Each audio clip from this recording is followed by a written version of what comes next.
Minnesota Twins take game 1 and 2 versus Cleveland tonight. They cut the lead in half. We're breaking it all down next on the Locked On Twins postcast.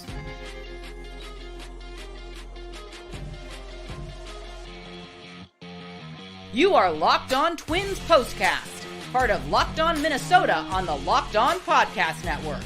Your team every day.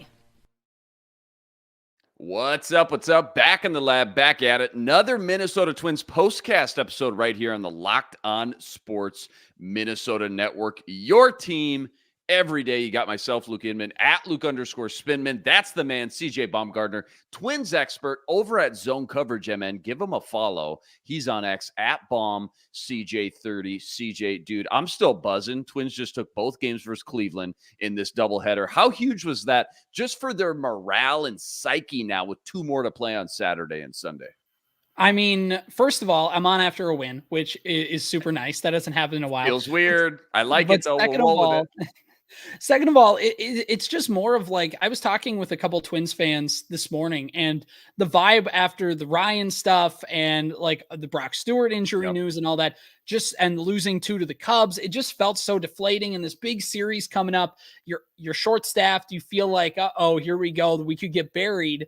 And I remember talking about this one person. He's like, we could get all pessimistic about that, but then they're going to go and win like the next 3 games or something like that, and it's all going to be fine. And that's exactly what happened. There was a lot of stuff that could wash you into pessimism, but the team rallied. They came out. They punched Cleveland in the mouth for 2 games at home and have grabbed this series by the horns. Cleveland's lost 6 in a row. Now the Twins are only a game and a half back out of first place. Man, it feels so sweet to say that. Can't even remember the last time we've been able to say the Twins have been within 2 games. Plenty of deep dive here. First, though, quick reminder, tonight's episode brought to us by Prize Picks, the easiest and most exciting way to play daily fantasy sports. Go to prizepicks.com/LockedOnMLB. Use code, this is all lowercase, LockedOnMLB for a first deposit match up to $100.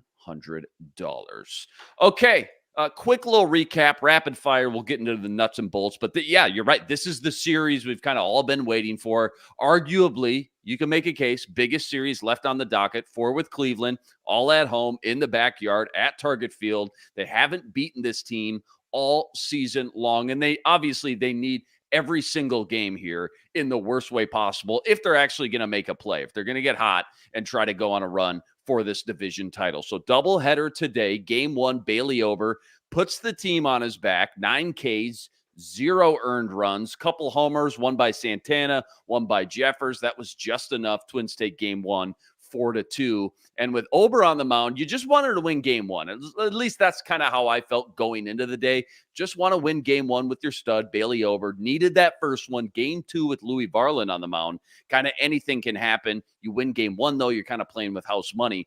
4 great innings by Louis. It was just one mistake to the guy you can't make a mistake to that made him pay, Josh Naylor, on a 1-2 count with 2 outs, 2 runners on, goes yard, gives Cleveland the lead. That was a massive gut punch. Very next inning, though, Matt Wallner, 2 guys on, gets the green light with a 3-0 count, puts it in the same vicinity, maybe about 30 feet further than Naylor's shot, though, puts the Twins back up 2, and Twins win game 2 by a score of 6-3. Like you said, current lead down to 1.5, just like that. Feels like forever since the last time we'd been able to say that. Give me your 8 topics, kind of your biggest takeaways, and then we'll do a little deep dive on those starting pitchers we saw tonight, too.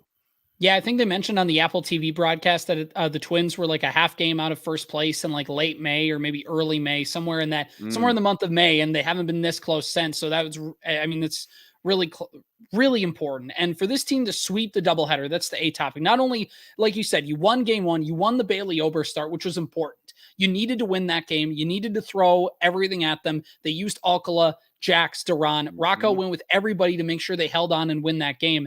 And then it gets to game 2, Louis Varland bump day. It's again, a roller coaster of an experience. He pitched really well until he didn't, and the wheels fell off pretty quick. The Twins got him out of there, and they were down 3-2. But the fact that they were able to answer so quickly with that Matt Wallner home run was huge. And then you bring in the bullpen, and you have Cole Sands, followed by Caleb Thielbar, who pitches 2 innings, huge innings from Thielbar. You have Richards come in and close the door in the 9th inning. I mean, they were kind of holding on. You weren't going to use any of your heavy hitters. And I said this online. I put this on X. I said, they're going to figure it out. It's going to be fascinating. How are they going to do that? They're going to need to score runs. And they got a balk, which maybe not have been a balk, but it was a balk. And basically this was the game one was kind of the classic. Our guys were better than their guys in that game. And game two was just gritty. That was just a gritty win. The Twins, outside of Royce Lewis trying to extend it into a double, ran the bases really well. They didn't defense very well, but I mean, just their back end bullpen guys had some very high leverage spots. I think gritty is just the thing you would say about this game two win today. And speaking of grit too, in game one, and I didn't see it live. I had to see the clip in the replay, but Willie Castro stealing home in the first inning just to kind of set the tone for the series, that this is the kind of baseball we're going to be playing. It had almost like an October feel to it in that very first inning, the way they were so aggressive. You love to see that as well. Let's just do a little quick deep dive on these starting pitchers. You kind of touched on them already, but Bailey Ober again puts the team on his back. Game one, 6 innings, 2 hits, no earned runs, 9 Ks, gets the job done. And then again, game two, kind of no idea what to expect here. Louis Varland out on the mound, 4 2/3, 8 hits, which I know it didn't feel like 8 hits because he gave 2 hits up after this Josh Naylor home run, which again, 1 pitch away, 1-2 count, hanging knuckle curve to, again, one of the best hitters in baseball. He's sitting there all night tonight thinking about that pitch. He wants that back. Up to that point, though, no earned runs. So close to getting through 5 innings without allowing 1 single run. So, yeah, maybe just your quick thoughts on, specifically how both those guys did on the mound tonight. Yeah, so for Bailey Ober, it's just another day at the office. I mean, this guy has been I know Joe Ryan had a great first half, but if you look at totality of the season, and especially when you take away those 2 starts against Kansas City, Bailey Ober is probably the Twins' most dependable and most productive pitcher that they've had this season in the starting rotation. He put the team on his shoulders in game one, and good, because he has a big set of shoulders. So that helped the team able to just get out to a nice win. And the other thing about what helped him is that and what helped Varland is the Twins scored early. Cleveland's got a good bullpen. You don't let them come in with a lead, and that's huge. And so for Louis Varland coming into the game, basically it's the thing that's gotten him, and the reason why he struggled so much this year, too many pitches middle. And for those of you who play MLB The Show, those are the ones you're supposed to get the perfect swing on, and you're supposed to take deep. And that's what the Cleveland did today. And Louis Varland up 1-2 in the count. You threw a curveball, and it's, should he have not thrown a curveball? Should he have thrown a fastball? Whatever it was, it doesn't matter what pitch he throws. If you're going to throw it right down the heart of the plate, it's going to get hit. Like you said, Naylor's too good of a hitter to do that. And that's where Varland's ran into mistakes. It was his cutter early in the season, and on that one, it was a knuckle curve. But the reason Varland's gotten into trouble is because he's just offered too many pitches that are over the exact heart of the plate. If you're a good starting pitcher, you'll leave pitches that are out and hittable, but they're on the outer, inner, they're just not things that you can really get the full barrel of the bat on. And for Varland, he's had too many pitches that have gotten that way. But again, if you take out all the bad things, he did really well. But outside of that, which got him pulled, he was doing really well up to that point, and the Twins needed innings out of him today. And he just held on and kept things close enough by the time he left the game with 2 out in the top of the 5th that the Twins were okay. It wasn't an early season Louis Varland start where he gives up 4 home runs in 2 innings. Exactly. You'll live with a start like this today. Yeah, we've seen worse. No disrespect to him. I don't mean that in a really negative, light or bad way, but like we've seen worse. We've seen the 3-inning outings where he gets yanked, giving up 5 runs, and all of a sudden feels like you got a mountain to climb to even have a chance at that game too. So all in all, again, you're right. Such a deflating moment. But then for Matt Wallner to come back the very next inning right here, take a 3-0 fastball to deep right and get all 3 runs back. Boom, just like that.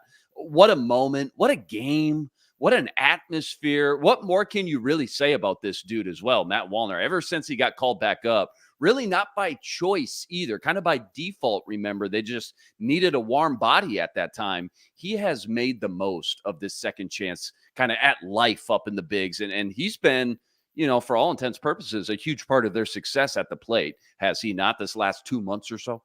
Yeah, it's been huge. And like he did last year, I mean, he was beat for beat. This is like a year ago where he comes up late July into August and starts hitting the cover off the ball and helps jumpstart the Twins on a postseason push. And that's what he's doing again this year. Now, again, he only had one hit today, but it was a big one.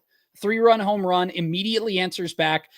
We were texting when that happened. I was spending the whole time, my wife's sitting in the chair as I'm watching. I'm standing up, dad pose, like right in front of the TV. I'm like ready to go. And I'm like, it's 3-0, but Royce Lewis is on deck. I got Royce Lewis grand slam on my mind. I'm like, Don't swing. He's struggling. Don't bail him out. He's not going to give you anything good anyways. Matt Wallner got the green light. And as I'm saying that last sentence, I see the swing. I don't even need to see the rest of it. No. I just turn around and I go, I'm an idiot. Never mind. You should do that 100 times out of 100. That guy crushed it. And that's what Matt Wallner does. He crushes mistake pitches. And that was a mistake pitch. And it's just, like you said, immediately punch him right back in the mouth. Once he did that, the game was over. I mean, like for all intents and purposes, you just knew the Twins were going to come away and get that win because they were able to do that. Rocco report time. So game 1 or 2 versus Cleveland, take your pick. A lot of options. You mentioned the relievers and that whole, puzzle piece. That was a huge part of both these games and both these wins. The Rocco report, it says what?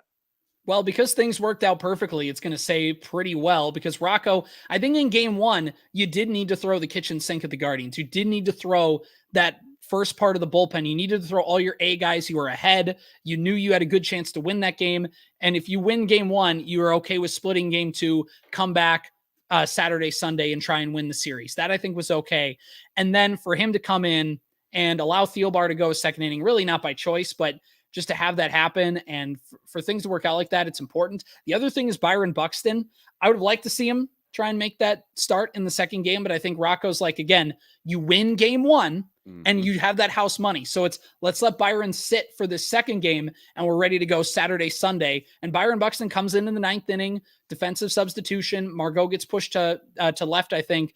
And I mean, he tracks down a ball that Stephen Kwan hit right to the warning track that, no offense to Margot, that's just a ball I think Byron Buxton makes look a lot easier than it does. So the Twins won both the games and they won them really nicely. So it's going to sound like I'm homering him a little bit, but Rocco had a really good day. No, he was phenomenal. All right, plenty more deep dive from this one, plus a plethora of injury news to hit on. And we got our nerdy stat of the day. That's all coming up right after this. Quick reminder, tonight's episode brought to you by eBay Motors. Passion, drive, patience, the formula for winning championships is also what keeps your ride or die alive. And eBay Motors, they got everything you need to maintain your vehicle and level it up to the ultimate peak performance. Superchargers, roof racks, exhaust kits, LED headlights, they got it all. And whether you're into speed, power, or style, they got you covered. 122 million parts for your number one ride or die. You'll always find exactly what you're looking for. And with eBay's Guaranteed Fit, your part guaranteed to fit your ride every time or your money back. With all the parts you need at the prices you want, easy to turn your car into the MVP and bring home that win. Keep your ride or die alive at ebaymotors.com. Eligible items only. Exclusions apply. eBay's Guaranteed Fit, only available to U.S. customers. Okay, so much to cover here, so little time. I know we could talk about these Cleveland games all night, and we'll do so more here again shortly, but so much other news we got to hit on, specifically in the injury department. Tons of updates, tons of names hitting the IL today. All in all, it felt like the Twins won the battle today. They just took the first 2 from Cleveland, but maybe lost the war. More big picture, because all of a sudden, we got a plethora of injury news to talk about. Let's kind of tackle each one of these rapid fire one by one real quick. First things first, Joe Ryan, grade 2 major strain in the shoulder area. Rocco says weeks to months. So brutal blow, because now outside of Pablo and Bailey Ober, your rotation looks like Simeon Woods-Richardson, Louis Varland, David Festa, and now potentially our first look at Zebby Matthews, another rookie. So you're talking about 3 rookie pitchers and 1 guy in Louis Varland who only pitched 94 innings last year. So woof, CJ, woof. Yeah, they're going to, again, relying on one or two rookie pitchers is okay. Like the Twins relying on Simeon Woods Richardson to be their 5 starter most of the year. Again, Sure. not by choice, but it just happened. That's fine. It's in a 5th starter role. You have him go 5 innings. Like you're limited. You can kind of control those outings a little bit more. But when you got to go what they did and rely on him, and now what the Twins are going to have to do, they're going to have to rely on Simeon Woods Richardson now goes from being your 5 starter to like your 3 starter, or David Festa goes from being your 5 starter to your 3 starter, or stuff like that. I think Lopez and Ober at the top of the rotation, that's exactly what you want. You can live with that. But yeah, those bottom 3 guys, there's so much inexperience. And again, David Festa looked nice in his last couple starts, but he's a rookie pitcher. There's going to be some ups and downs. There's going to be some growing pains. And yeah, whether it's Zebby Matthews, whether it's Louis Varland, who we've seen growing pains a lot this season, or anybody else, Simeon Woods Richardson, Festa, Ober, or Festa, and those guys, it doesn't matter. I mean, it's just that they're going to rely on a lot of rookies. Now, there's not a ton of time left in the season, but this is the biggest stretch where they need their guys healthy. Ryan wasn't going to pitch in the series anyways, but Kansas City's coming into town right after this. And I know they lost tonight, but they are right behind you in the standings as well. And one good series for the Royals turns this whole thing around for them too. So they are going to rely on a lot of these rookie pitchers, and we're going to find out how good the Twins are at developing pitching really, really quick. Really quick. Yeah. And weeks to months. That's such a huge discrepancy. That's such a huge contrast, man. And hopefully that means we will see more of Joe Ryan before the season ends. But what that even looks like, what kind of leash he's on, the pitch count, all things like that, so many different variables. It's just not what you want, especially at this juncture in the season. And because of that news and the fact they didn't go get another starter at the trade deadline, now they started looking at 44-year-old Rich Hill. He worked out for the Twins. What do you think of that possible move? And is there even like a drop of gas left in that tank at this point? Or is this like a beggars can't be choosers scenario we're dealing with now? I mean, I think it's more of the second one. It might be like, hey man, we need a guy who we know can, do anything and come out there, just a veteran, somebody we trust to come out here. So, I mean, I don't know. It'd be fascinating to see a 44-year-old come back on and throw meaningful innings. I don't know how old Bartolo Colon was when he came with the Twins about this time in 2017, but it's kind of, I mean, Bartolo was still much younger than that. So it's, I don't know if he ends up coming in. I know he's pitched for the Twins before in 2020, but even then they weren't very confident in him when the playoffs rolled around. And so I don't know. I mean, the biggest thing with Joe Ryan is weeks to months means pretty much the regular season. So you're hoping he's back for a postseason, but yeah, he's not going to come in and pitch you 6 innings in a postseason game. It's a lot like the playoff starts he had last year, where it was, can you get through the order 1.5 times and we got to kick it to the bullpen? And, you have to see where he is at that point, or where your rotation is at that point, where it's even worth bringing him back. There's a good chance. I mean, again, I'm not a doctor. I'm not whatever. I'm not trying to say anything definitively, but on a gut level, it feels like we might not see Joe Ryan until 2025.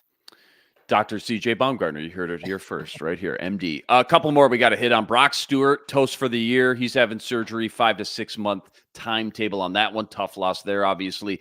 Luke Keeschel, one of their rising kind of budding top prospects. Tommy John's surgery on the way for him. Talk to me about that news, and then what you know about Brooks Lee's injury as well.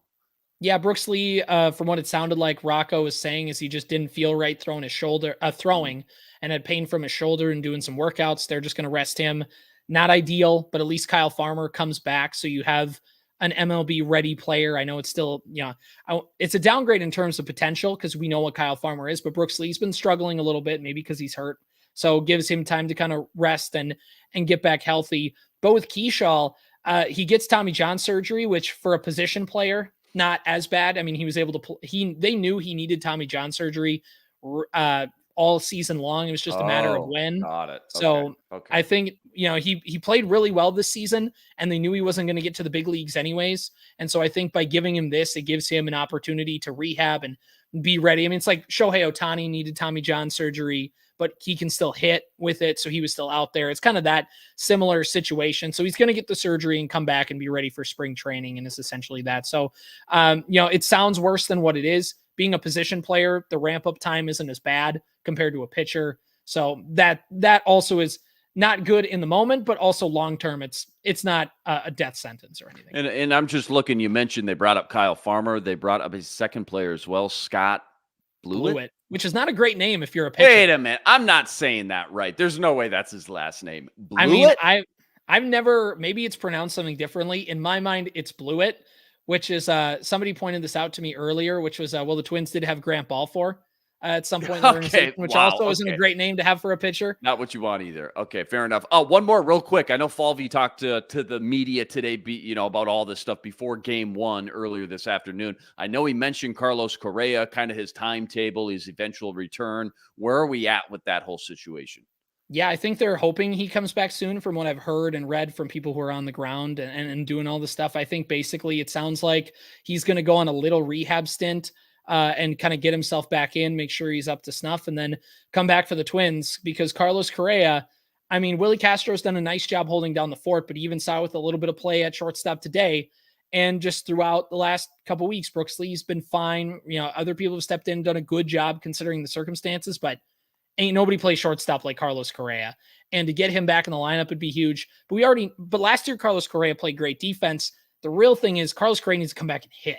And we saw last year, now they say it's not as bad in his other leg this year, and maybe it's not, but it really affected him at the plate last year. So it's going to be interesting to see how much that's going to weigh on him. And not just the first week he comes back, but a couple weeks after he's been back, 3 weeks after he's been back. How much does that bog him down as they get ready for a playoff run? And correct me if I'm wrong, but last year while he was dealing with this, Twins had like a 12-game lead those last 2 weeks. So he got to take off a huge stretch, a big chunk of games and kind of rest up. Doesn't feel like that's going to be the scenario or case this year. So he's going to have to obviously get healthy and be effective when he comes back, like you mentioned. Nerdy stat of the day, any crazy stat or, fun analytic Twins related? What do you got tonight? All right, so this is something I found on social media, and credit Parker Hagman who put this stat out there, but talking about Matt Wallner and the success he's been having. So according to Parker Hagman on Twitter or X, he said, since July 7th, Matt Wallner leads baseball in average exit velocity at 99.4 miles an hour. 2% of batted balls, 95 plus miles an hour at 76.5%. 3, average fly ball distance at 370.7 feet. And 4, barrel percent at 44.1%. Again, Matt Wallner, he's a big swinger. There's a lot of strikeouts that come in there. But when that guy connects, he connects. And he's been able to do it really, really just been able to do it a lot. It's been really efficiently. Yeah. On a big scale this time, large sample size this time. Hopefully that continues these last 45 games or so as well. All right, don't go anywhere.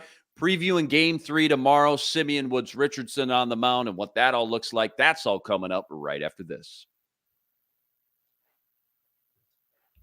Quick reminder, tonight's episode also brought to us by Prize Picks. Prize Picks, America's #1 fantasy sports app with more than 3 million members to date. And for me and my money, I swear by it, it's by far the easiest and most exciting way to get in on all the action while you watch your favorite sports and you watch your favorite players. So simple. All you got to do, you pick more or you pick less on 2 or more player stats, and you watch the winnings roll in. Baseball season, obviously in full swing. So whether it's strikeouts, RBIs, home runs, you name it, they got it. Take your pick on more or less and add them to your Prize Picks entry today. Plus, they now offer Apple Pay for quick and easy deposits into your account all season long. Download the Prize Picks app today. Use code, this is all lowercase, Locked On MLB for a first deposit match up to $100. Okay, game 3 tomorrow. A lot of baseball being played in a span of about 72 hours. A lot of important baseball being played in a span of about 72 hours. So no rest for the wicked here. Simeon Woods Richardson on the mound for game 3 tomorrow. What's your game preview look like? And after seeing 2 games back-to-back tonight, what do you like most about this just head-to-head matchup between the Guardians and the Twins? Well, we talk about with the doubleheader playing with house money, and they guaranteed themselves a split.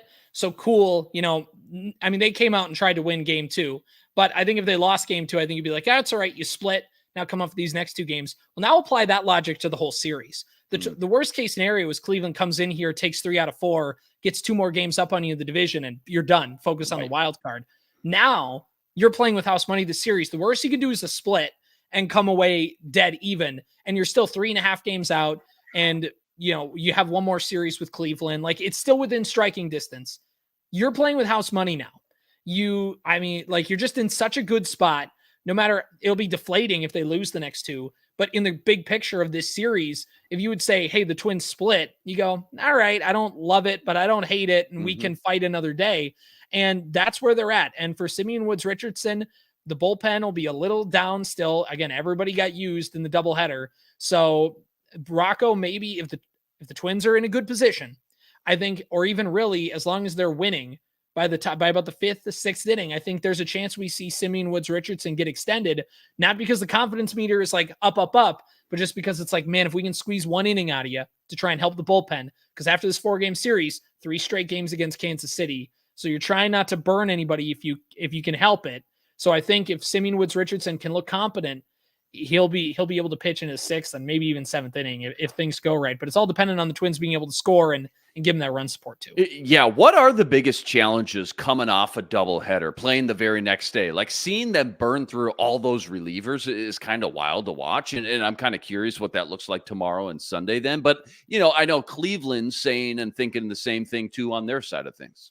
Right. And, the baseball lets you call up the extra pitcher for doubleheaders, which is nice. And the Twins use everybody. Right. Louis Varland technically was that 27th man that the Twins called up. So it'll be fascinating to see who the option is. Actually, they didn't use everybody, I should say. I think Blewett didn't come in, and I think Dobnak wasn't used. So there are a couple guys. But again, for realistic purposes, you burn through most of your bullpen, and those aren't maybe going to be the first guys you come to if things get into trouble. So, I think it's just the fact of everybody went, everybody played, everybody's a little burnt out. So it's that I think is the biggest challenge, is just the rest and getting everybody. Your routines are thrown off when you play 2 games in a day.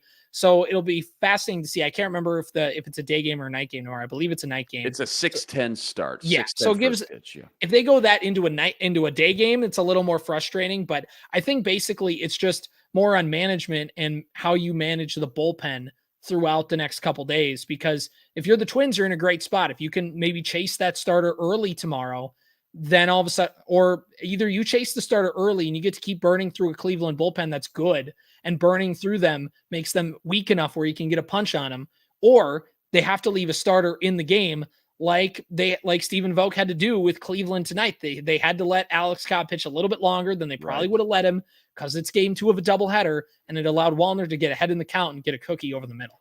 Yeah, well said. Great breakdowns per usual. Always love talking Twins with you. Twins take the doubleheader tonight. They cut the lead in half. 2 more to go. Who knows? Twins could be leading the AL Central by Sunday night. Game 3 tomorrow. Yeah, Woods Richardson on the mound. First pitch for that, 6:10 p.m. in the backyard at Target Field. Huge shout out to all the everydayers out there that always make us your first listen. Rest assured, we'll be back each and every game right here, breaking it all down. Make sure you go check out all of CJ's work on X at BombCJ30, plus all the work he's always ripping up over at ZoneCoverageMN.com as well. Go like this video, subscribe to the channel if you haven't already. Help us get to 8,000 subscribers. That's always much appreciated. All right, that'll do it for us. CJ Baumgartner. Again, check him out over at ZoneCoverageMN.com. Luke Inman on X at Luke_Spinman. We'll see you next time. But until then, signing out.